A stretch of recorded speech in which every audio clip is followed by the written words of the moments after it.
Hello viewers, আমার YouTube চ্যানেলে সবাইকে স্বাগত জানাই।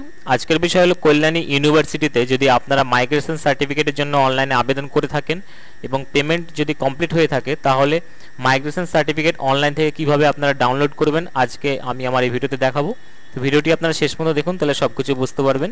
তো মাইগ্রেশন সার্টিফিকেটের জন্য এর আগে আমি একটা ভিডিও বানিয়েছি যেখানে অনলাইনে কীভাবে আবেদন করতে হয় এবং পেমেন্ট কীভাবে দিতে হয় সেটা দেখিয়েছি। তো পেমেন্ট দেওয়ার পরে সার্টিফিকেট কীভাবে ডাউনলোড করা যায় সেটা আমি আমার ভিডিওতে দেখাবো। প্রথমে কল্যাণীর ইউনিভার্সিটি অফিসিয়াল পেজে আসতে হবে। আমি ডেসক্রিপশন বক্সে লিঙ্ক দিয়ে দেবো, সেখানে ক্লিক করে এই পেজে আসতে পারেন বা গুগলে গিয়ে লিখতে পারেন কল্যাণী ইউনিভার্সিটি, দেখবেন প্রথমে পেজ চলে আসবে।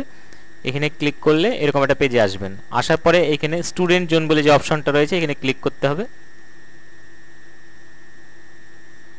তারপরে একটু নিচের সাইডে আসতে হবে। এখানে অনলাইন রেজিস্ট্রেশন মাইগ্রেশন অ্যাপ্লিকেশন এখানে ক্লিক করতে হবে।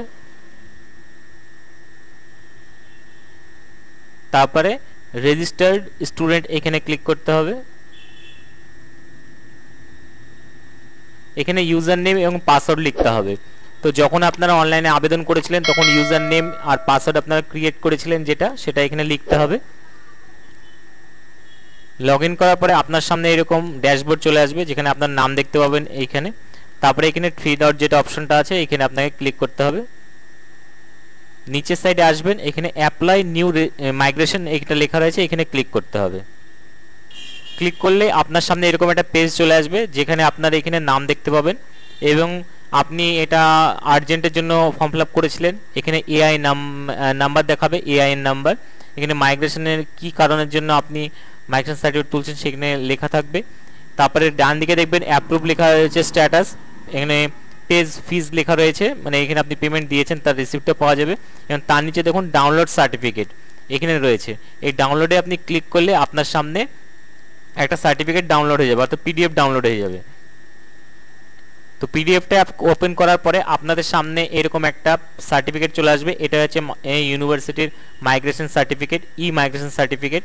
এটাকে আপনাকে প্রিন্ট আউট নিতে হবে, দিয়ে আপনি যে কলেজে অ্যাডমিশন নিয়েছেন সেখানে গিয়ে এটা আপনাকে জমা করতে হবে। তো এইখানে আপনারা দেখবেন এইখানে বারকোড লাগানো থাকবে, এখানে মেমো নাম্বার লেখা থাকবে, এখানে আপনার নাম লেখা থাকবে, আর এইটা কত তারিখে আপনার এটা সার্টিফিকেটটা ইস্যু হয়েছে সেটা এখানে ডেট লেখা থাকবে। আর সেরকম কিছু নেই, এটা আপনাকে ডবল প্রিন্ট করে রাখতে হবে। একটা আপনি কলেজে জমা দেবেন আর একটা রেখে দিবেন।